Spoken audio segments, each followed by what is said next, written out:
sign in? No. Yes, thank you so much. Yeah, thank you.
I have your number, but I won't work.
Yes, tell me.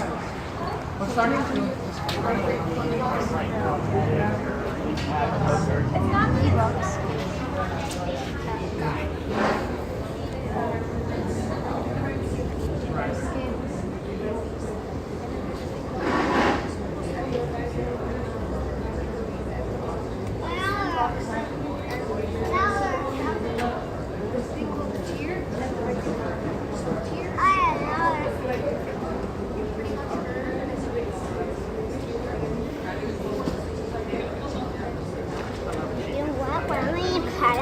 Any game I play, I want to get all the top mug. It's just, I dig it.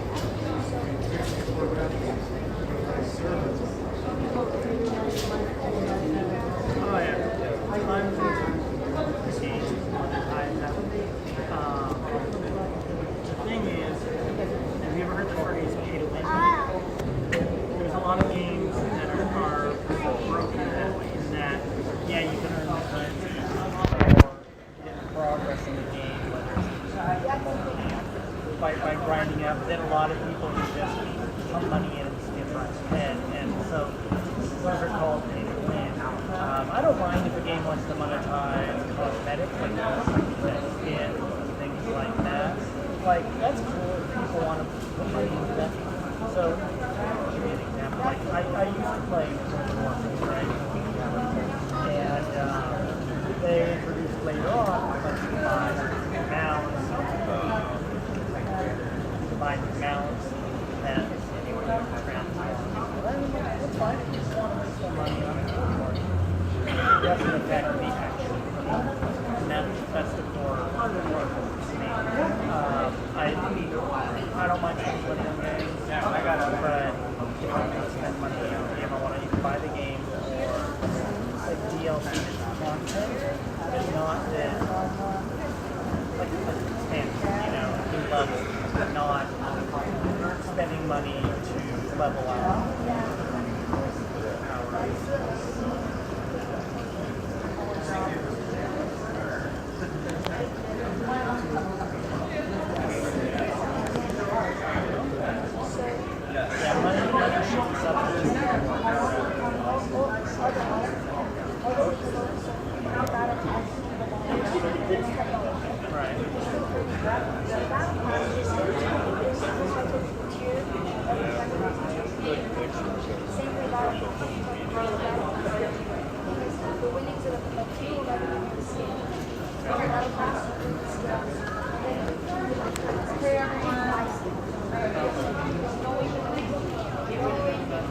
Okay, everyone, we're gonna get started. A lot of already late. We have to get going. I'm sorry for keeping you out here to eat.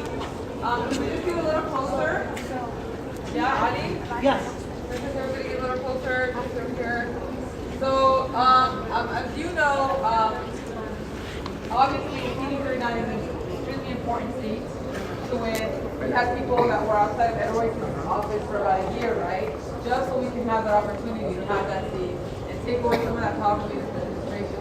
Why am I here today? Well, I initially did not support it. I was supporting Sam for Congress.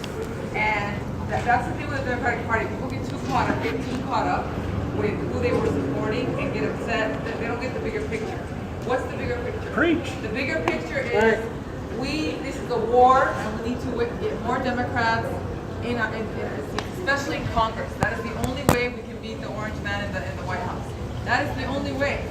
So as for Gil, looking closer, I've always thought he was a great man. This is a man that was the first to go to college, just like myself. I was the first to go to college in my family. Not only did he do that, but when he did come across fortune, like he was a lottery winner, he went and made sure that he made that opportunity available to others to go to college. And I think that's very honorable. That's very, very honorable. I think sometimes we get so caught up picking at people because, oh, they're rich, or because they don't talk the way we talk, or they don't look the way we do, or they don't act the way we talk, or they're not in our circle, or they don't live in our neighborhood. Let's get over all of that. Bottom line, Gilbert Cisneros is a good man. He's willing to learn. He listens.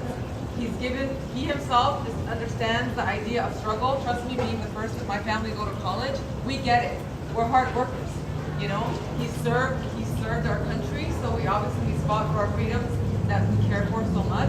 So what I want, obviously, and I wish more of us to be here, in OC style before we're late today, but for us to unite and get over those divisions about, oh, well, this person is not progressive enough, or this person is not immigrant enough, or too immigrant. We need to just unite. So I'm personally 100%, actually 200% behind Gilbert Cisneros for Congress. And I want everybody, I'm with Gil, I have a shirt, but I'm a hijabi, so I'm with Gil.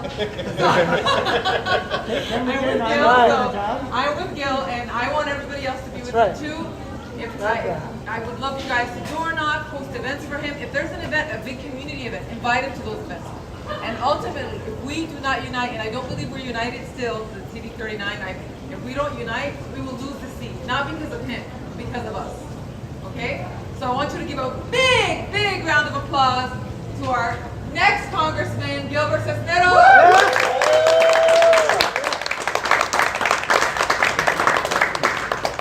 I just want to thank Mervette. Early on, she sat down with me. We met at a bookstore. We talked, and I told her my story. And the thing I've always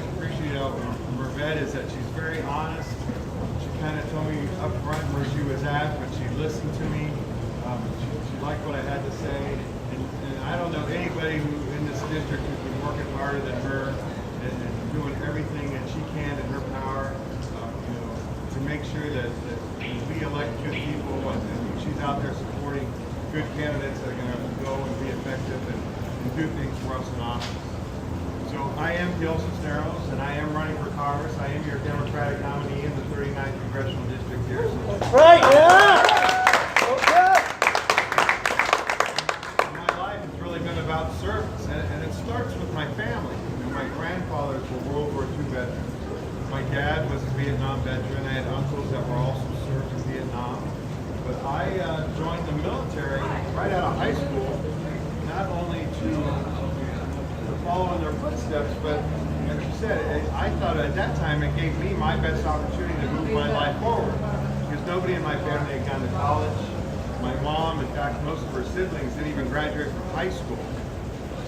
But I was very fortunate that after I joined the Navy, I met a chief petty officer who I always say saw something in me that I didn't see myself yet, and he recommended that I apply for this program, which at the time was the Navy's Affirmative Action Program. They were trying to get more people of color into their officer corps. I applied, like this chief petty officer told me, I got accepted, and after a year and a half of prep school in the Navy, I ended up getting a Navy ROTC scholarship. And having lived my whole life in Southern California, I decided I wanted to get out of my comfort zone. I wanted to go see a different part of the country. I wanted to see what a real winter was like. I wanted to see what snow looked like. And so I ended up going to George Washington University in Washington, D.C. And after 4 years, I earned my bachelor's degree, and I also got my commission, and then I was right back into the Navy. And I served the next 10 years of my life in the Navy. And it was a great experience. I traveled around the world. I did 2 deployments, one that took me to the Persian Gulf and back. I did a Mediterranean deployment. I made friends that are still very great friends of mine today. And I used that time also to improve myself. I earned an MBA while I was in the Navy. And then also what I would use later on, I used my GI Bill to go and get another master's degree in urban education law. So when I met my wife, I always say she wasn't Navy material. She wasn't going to follow me around to different places around the world. So I got out and I started to work for Frito-Lay, and it was a great experience. And I made good friends there too, and learned a lot. But too, I was missing that commitment to service, that giving back. So I decided to leave there, and just by chance, one day me and my wife were driving to dinner. And she asked me like a playful, silly question. If you ever won the lottery, what would you want to do? And I told her I would want to start a foundation where we could help kids from underserved communities and give them that same opportunity through education that I had. Well, I say God was listening to us that day, because 2 weeks later, we actually won the lottery. Right, yeah. So then me and my wife looked at each other and we're like, okay, now we have to start the foundation. And that's exactly what we did. And we've been giving out college scholarships, supporting college access programs. We give books to kindergartners so they can develop a love of reading. We support math education programs in elementary schools. We run a program in Washington, D.C. where we bring kids from around the country, high school kids, let them live on a college campus for about 3 weeks, build up their confidence, and let them know that they're capable of a lot more than they might have ever imagined for themselves. Just like that chief petty officer did to me when I was 18 years old. And it's great work, and I love it, and we're changing lives, and I know we're helping kids. And I always say, no matter what happens in this election, we're going to continue to do that no matter what for the rest of our lives. But along the way, along this journey, people kept asking me to get more involved. And so that's exactly what we did. We were appointed by President Obama as advisory board for the arts. I worked with Michelle Obama now, me and her wife. We serve on her advisory board for the her Better Make Room, Reach Higher campaign, which is about getting more kids into college on the national level. And it's been an incredible experience. But after November 2016, people came to me again and said, Gil, you should run for Congress.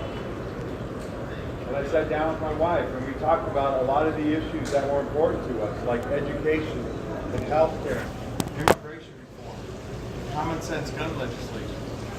And everything that we've been fighting for, Donald Trump and the Republicans have been trying to take away from us. They got their hands in the pockets of the NRA, the special interests, and the corporations. I made a commitment early on that I was not going to take any PAC money from any corporations, special interests, and even though I'm proud to have the support of unions like the Teamsters and other unions, I've even decided, you know what, I can't take their money either, because the only one I want to be beholden to are my constituents here in the 39th Congressional District, the voters.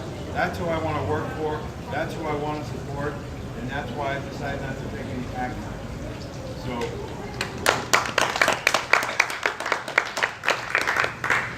going forward, this is an incredible chance, an incredible opportunity that we have to win this election. You know, we had a Republican member of Congress here for years, for decades. Yeah, but right now, you know, Hillary won this district by 9.5 points. It's just as much Democratic as it is Republican right now. And people are motivated and people are excited. Ed Royce saw the writing on the wall that he didn't represent the values of this district anymore. That's why he decided to retire. But he's picked his hand-picked successor, his staffer who's worked with him for over 25 years. He's going to be nothing more than a rubber stamp for the Republican Party. She supports, well, what she doesn't support is what's scary, right? She's an immigrant who doesn't support immigration reform. A woman who doesn't support the right to choose or support women's health care. She's against the Equality Act, for God's sake. Everything that we want and everything that we support, she is against. So, like I said, this is our best opportunity. The numbers are there. Typically, the Democrat has been down by about 20 points after the primary. DCCC did a poll. We're only down by 2 points. We're going into the field, and we're going to poll again coming in here in mid-August, and I'm sure that we're going to see that poll's going to show that we're ahead because the momentum is building our way. That's right. You know, Yeah. people are angry, and people are upset, and people don't want. This administration is taking families, separating families, taking children away from parents. And that's angered a lot of people. And that's just exactly. And that's just the beginning. So again, this is our best opportunity to win this seat that we've had in decades. And so we're going to make it happen. You know, but we can't do it alone. I can't do it alone. And when I say we, I mean this is all of us together working together to make it happen. Teamwork makes it your dream. Right. It does. So we need you to get out there and help us knock on doors. We need you to get out there and make phone calls, write postcards, anything that you can do to kind of help us win this election. You know, we're looking forward to working with you. So thank you all for coming here tonight and listening to me. And let's go make history and let's make this happen. All right? We're having these meet and greets all over the district. Today this is at Wayne Park. So that it gives people an opportunity to ask questions, to just have a conversation with him. So we're not going to do like a formal thing. Please come up to Gil, talk to him, ask questions, even your concerns, give suggestions, whatever it is. He is here for you. He understands that for him to actually become our congressman, we have to be behind him 100%. And the way we do that is by feeling like we're a part of the process. So let's be part of the process. Let's go ahead and have the conversation we need to have. Please post on, you know how big I am on social media, Instagram, Facebook. I believe in that stuff. That is very powerful.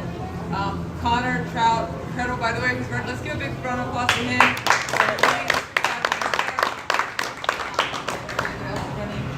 Sunny's just like an incredible human being in Buena Park.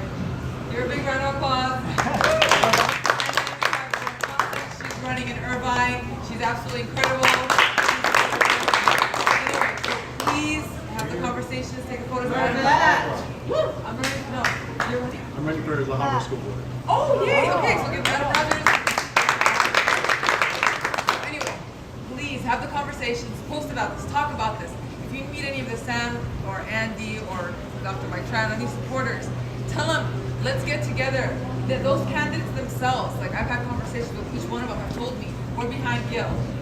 Hopefully they're going to make more of a public appearance, more like where they're there. But we need to understand this is not like us against the rest of the Democratic Party. No, this is us against the Republicans. So we got to take that down. You have another one of the candidates who has been out and about and doing things to get Gil elected too. So we should thank Phil. Oh, he's running too. No, he was one of Oh, I know. Of course I know. Perfect. Big round of applause to Phil. Yeah, go for it.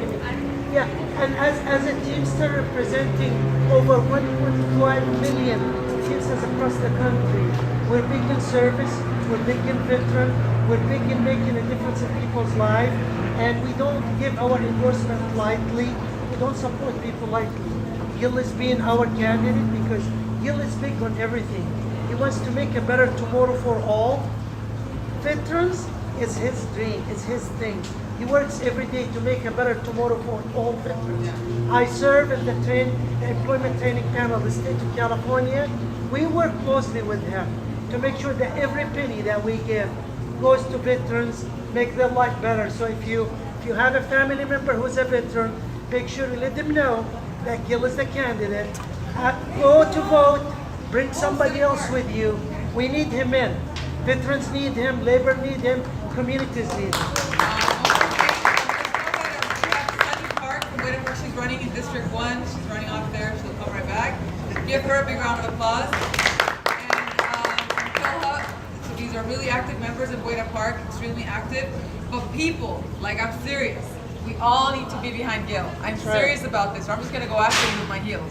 I'm just kidding. but She's what not I'm kidding. saying Yeah, is, she's not kidding. I need everybody. that in a campaign Actually, Phil ad. knows I'm serious. Yeah. Actually- Scars.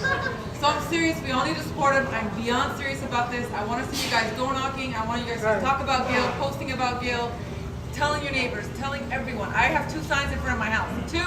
I got in a Republican neighborhood. one. So trust me. Please, everybody, do it. Have a conversation with Gil today, everyone, and that's it. Let's make him the congressman that we want, and he will be that congressman. I truly believe in him. Thank you, Gil. Another round of applause for Merve.